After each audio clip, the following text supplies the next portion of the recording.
What's up, guys? Grizzled Wizard here, coming back for another reaction to Dungeon Meshi. This is episode 16, and it is called Cleaners Dried with Sweet Sake. Okay, I'm into it. Chilchuck figures out a way to escape the dungeon, but their ascent is halted by an unexpected encounter with an old friend in dire need of sustenance. Yeah, this show is easily one of my favorites. It was a hit with me straight away, and it never fails to leave me, like, kind of hungry at the end of the episode, except for the giant parasite that Other than that, though, it's been delicious. Without further ado, let's keep going. Because this is a full-length uncut reaction, I'm not providing the reference video down in the bottom of the screen. You'll have to go to Netflix and watch along with me. But once you have Delicious in Dungeon episode 16 ready to go, I'm pressing play in 3, 2, 1, go.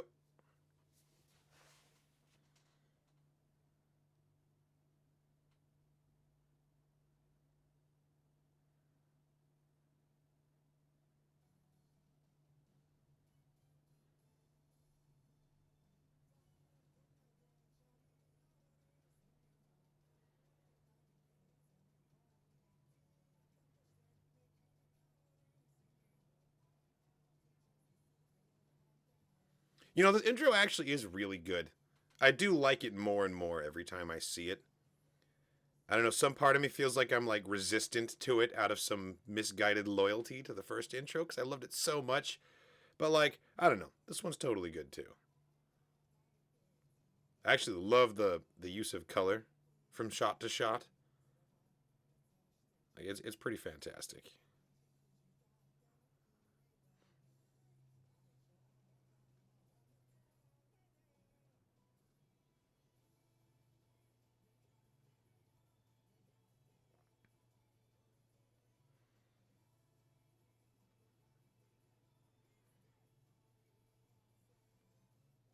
It's so chaotic. There's so much going on. Like I like that it's obviously analogous of like the story and the premise of the show itself, but there's this healthy dose of like what the fuck am I looking at? That's kind of constant throughout the intro. I love it. I enjoy it, but it makes me feel like I'm going insane a little bit.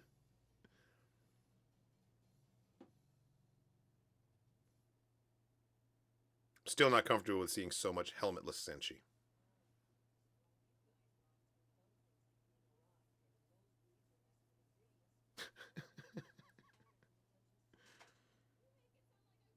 Yeah, dumb things like being a rock. She got petrified, asshole.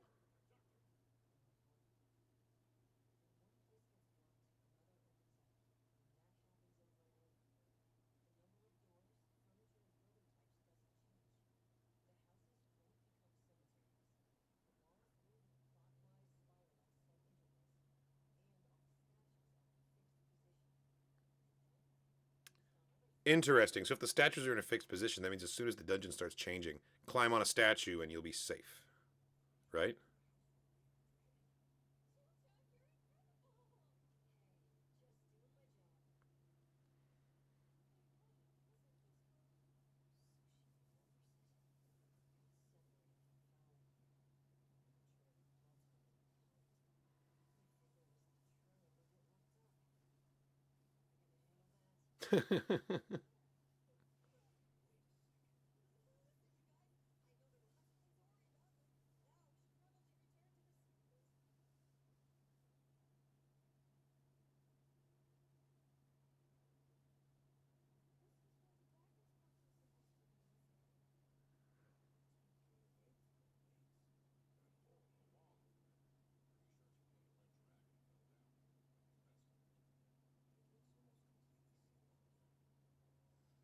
Ugh.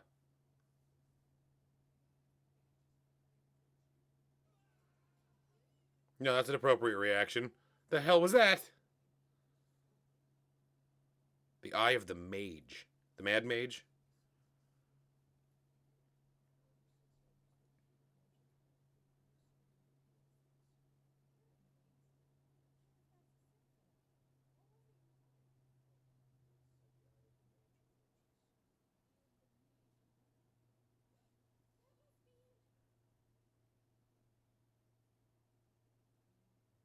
Oh god, here comes the Mad Mage.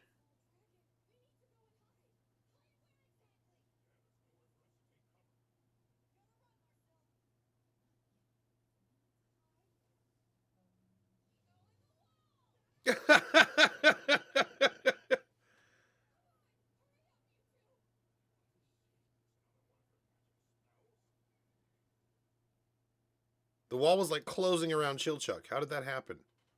Is she like manipulating the dungeon to do its changing thing because she knew it was going to happen?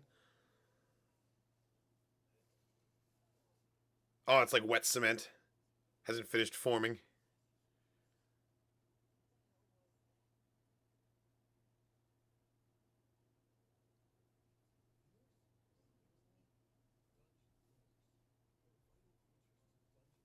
Oh. Look at Marcel. She's so smug. She knew about this.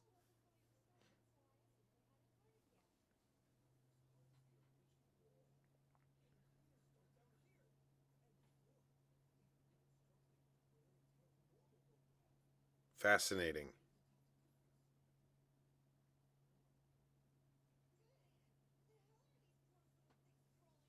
Those are the cleaners.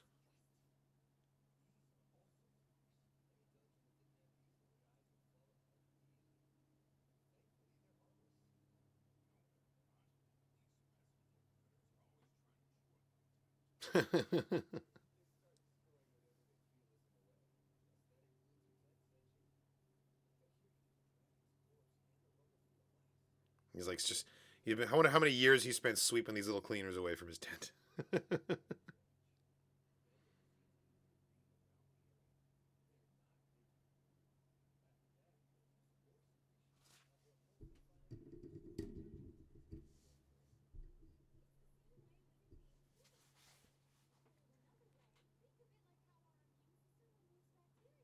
Totally.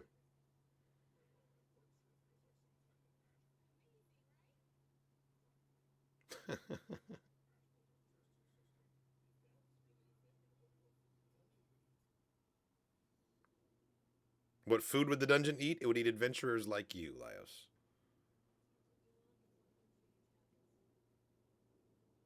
I love how his like mind is just consistently inquisitive. Doesn't matter what the situation is.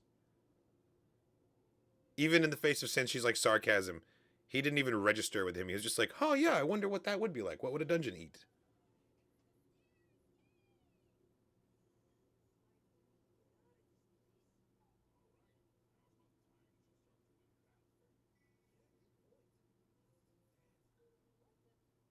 What are we? Oh.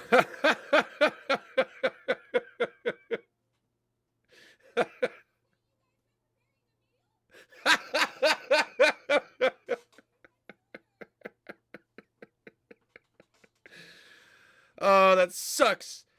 And they're so sticky too. So she's like stuck in that now for the episode.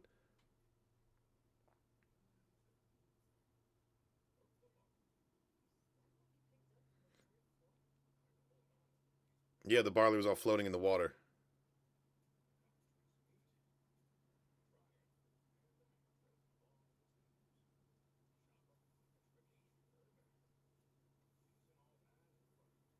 You should hang on to some of that depetrification herb in case you need it, in case someone else gets turned to stone, you know?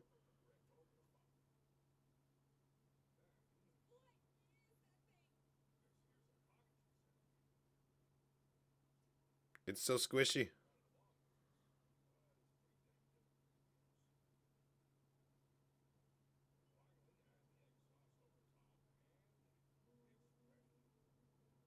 Stone baked cockatrice chicken and egg with sauce.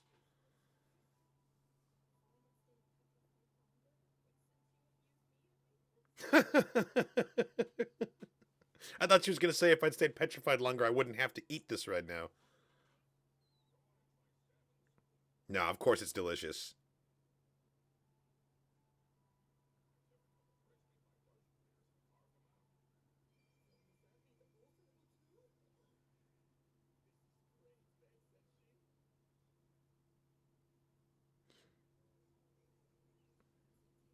Ooh.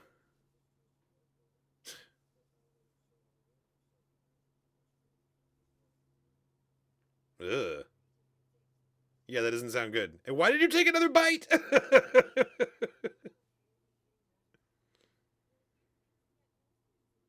Seriously. It's one thing to eat dungeon food You're eating dungeon creatures that are small enough that they could like exist inside you, you know?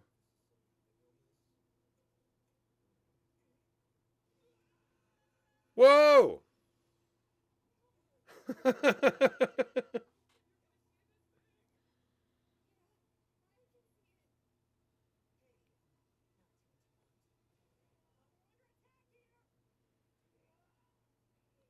How did when?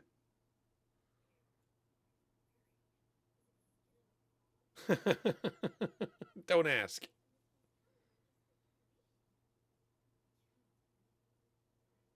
That's like the worst thing you could have said to Chilchuck.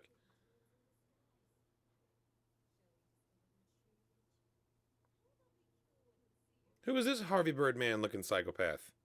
Like wings for arms. Oh, Shuro, of course. Of course, it's Shuro's party. He's like bouncing around.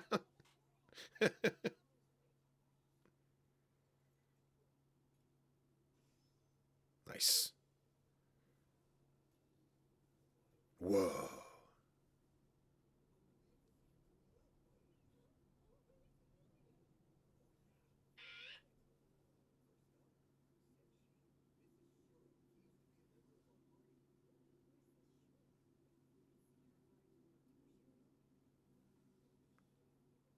Right, because they're like his royal retinue, or like because he's a nobleman, so they must be like alarmed at how familiar Laios is being right now.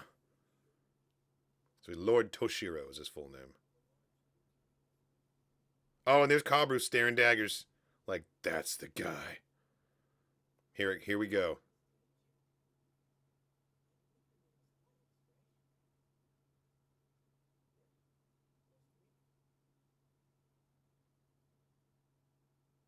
Man, why you gotta be like a snake about it? And now you're mean mugging him from the wall, huh?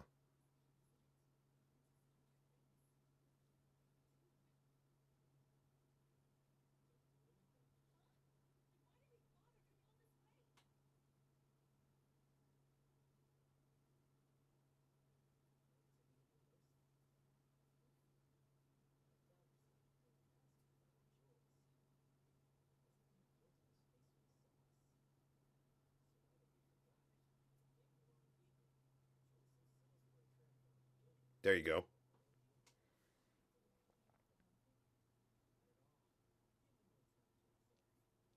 It's interesting how Kabru is like the opposite of Laios in that he's like brilliant at reading people and he can glean all the answers just from like reading body language and expression the same way Laios can with monsters. But then they're both useless at the other. Laios never knows what other people are thinking, and Kabru has just gotten rolled by monsters so many times.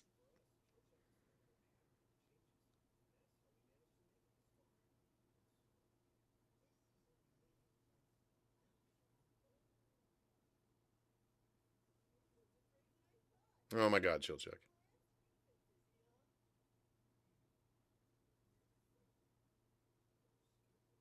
Oh, they're his family. Okay.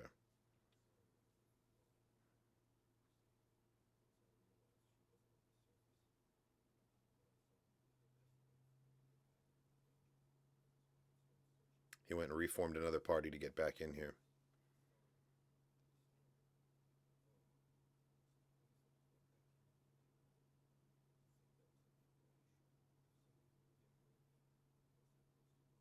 They were up against the clock. They were trying to save her before she got fully digested.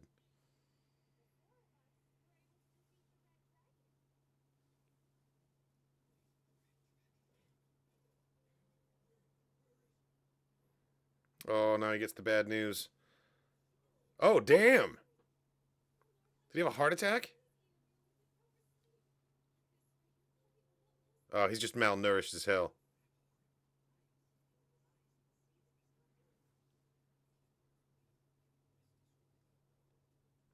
Oh my god, make him some dungeon food. Let's get Shuro on the dungeon meshy train.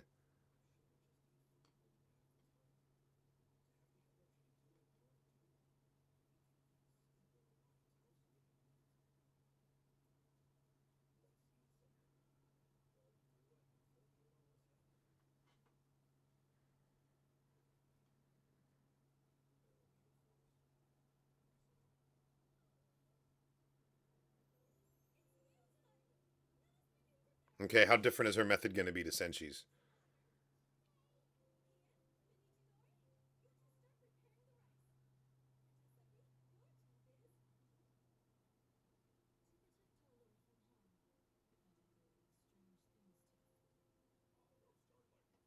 Oh, is that some low key racism?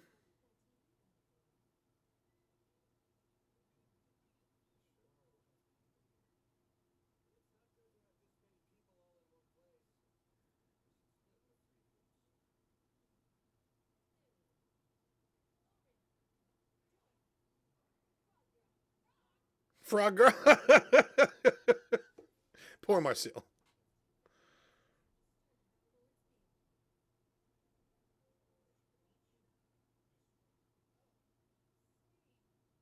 Doesn't bother telling him her real name.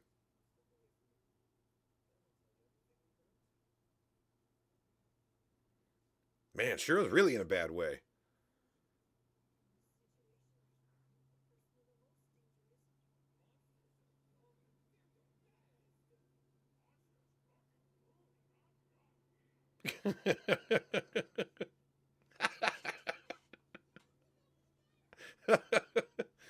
Whatever, man. Senshi could take her.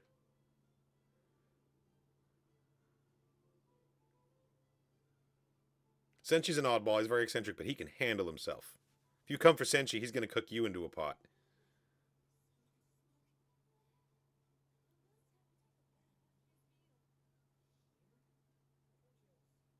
Oh my god, send out a smoke signal, why don't you?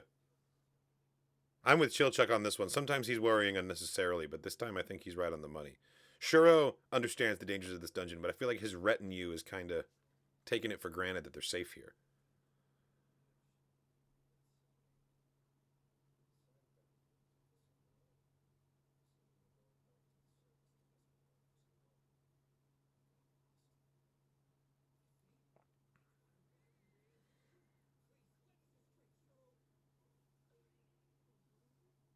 And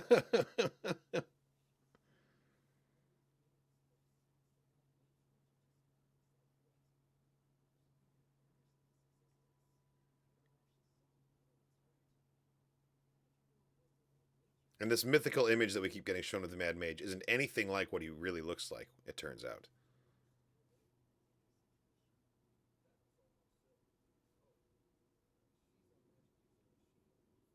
Just say Frog Girl. He'll know who you mean.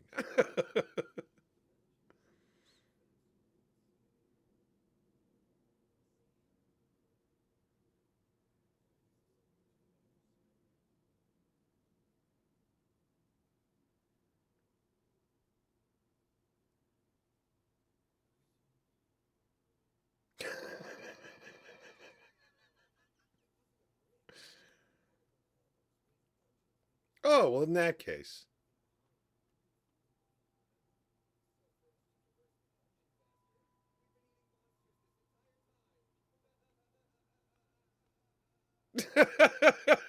God, the awkward laughter.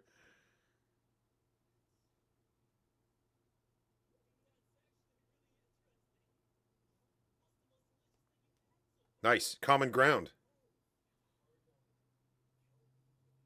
Yeah, Shuro's too. He's too traditional for this. It's not. He's not going to be able to mesh with this idea.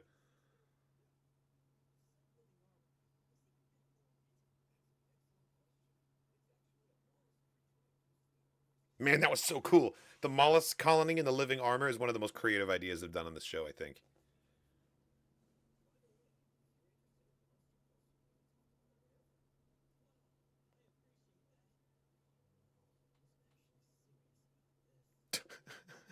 Come on, Kabru. Man, I don't like Kabru. He's feigning politeness. He seems kind of two faced to me.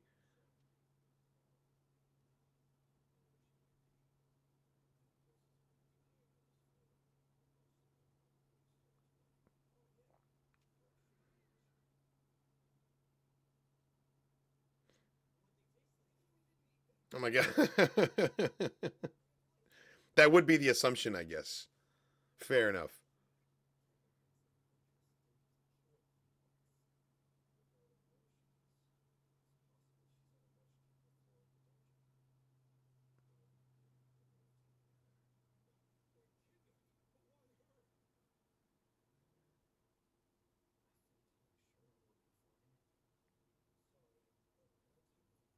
Yeah, you can't tell Kabru about this. But he's probably gonna eavesdrop though.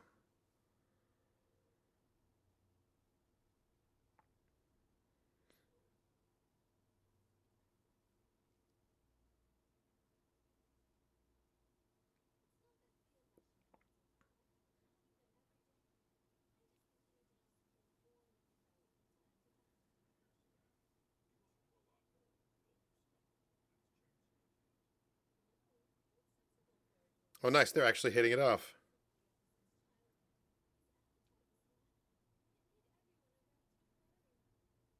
Shuro has been sickly his whole life. I wouldn't have guessed that. He seemed pretty like on solid feet in that first episode.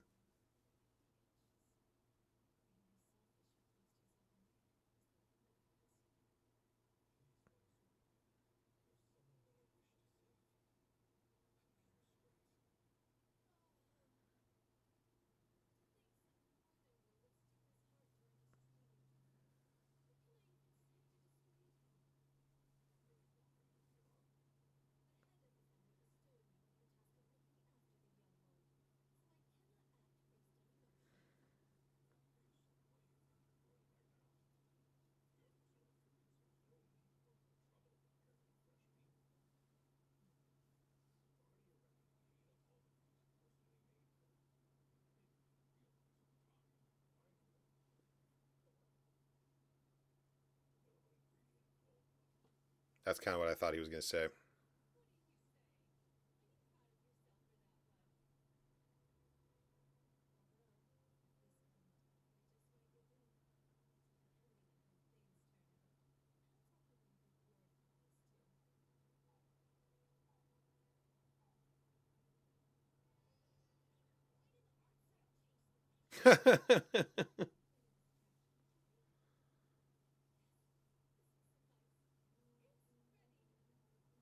An Eastern meal.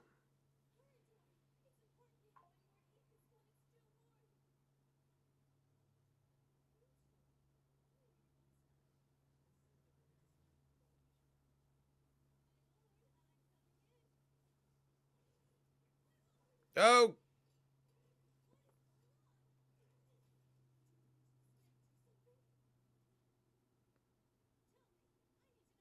she about to kill him with a piece of paper.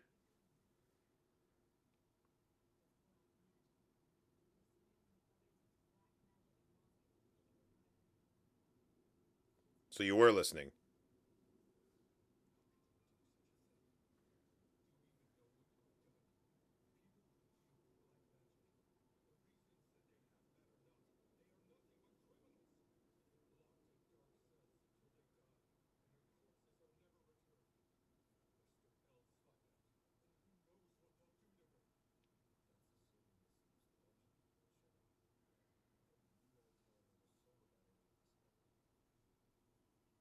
Come on, Shuro. You're not thinking straight. You're so hungry right now.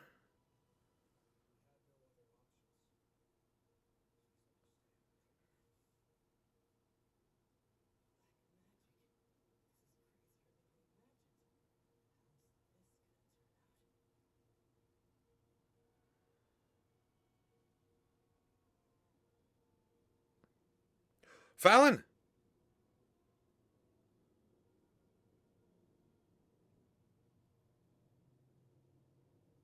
Oh, and she's injured.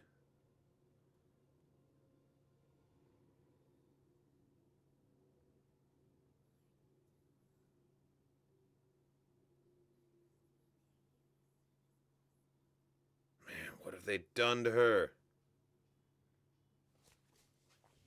It's getting intense. It's getting really intense. So Shuro is back, and I feel like he's gonna stay with the party now. We're slowly rejoining the party to how it was in the very first scene of the first episode. I mean, I guess this was kind of our introduction to Shuro in that we learned more about him as a character, but I guess I didn't expect a lot of that. Like, I thought that he was just some brave warrior dude. Turns out he's actually like a noble from like a prominent house with like a retinue and, all these people that are like treating him with deference and stuff. And then Lyos comes up and he's like, "Hey, old buddy, old pal, how you doing?" Almost gave him a heart attack. Like that was pretty funny. Yeah, Kabru, I don't know how I feel about Kabru. Like, yeah, it's impressive that he's so perceptive with people, but the way he navigates his interactions with people comes off as like somewhat sociopathic, I think. Like his reaction to finding out about the black magic and like what went down with Fallon and the resurrection and Shuro getting so upset. His only reaction was kind of like, "Oh wow, can't wait to see how this turns out." Like no stakes, no investment in this, and not really any regard for the feelings of the people involved. He's just like entertained by it, and I assume he has a larger part to play in the story still, more than just acting as like the antonym of Laios with his brilliance with monsters. That's what Kabru has with people, and that kind of takes away any excuse he might have for why he makes the decisions that he does. It's like you clearly have the ability to read the situation correctly, and this is what you came up with. Like, I don't know that I like Kabru, honestly. But I'm loving this show, and I can't wait to see what happens next. Fallon is like fully in the service of the Mad Mage at this point, but like I gotta see what happens when Shuro sees her and like fully comprehends what has been done to her. It's going to be intense. That's going to happen hopefully in the next episode. Hopefully they don't make me wait too long here. This is 16 of, I think, 25 in the season. So I'm over halfway there. I have noticed that it's become very difficult to anticipate what's going to happen next, story-wise. Like, there's so many left turns in this show, and I really like that. I really am enjoying that. So I hope the twists keep coming. Thanks for watching, everybody. I hope you enjoyed my reaction to Dungeon Meshi episode 16. This reaction has been edited to comply with fair use, which means you're not getting my full reaction over here on YouTube. If you want to watch the full uncut version of this reaction, it's available on Patreon. There's a link in the description of the video. Go check that out and support the channel. Thanks again, and I will catch you in the next one.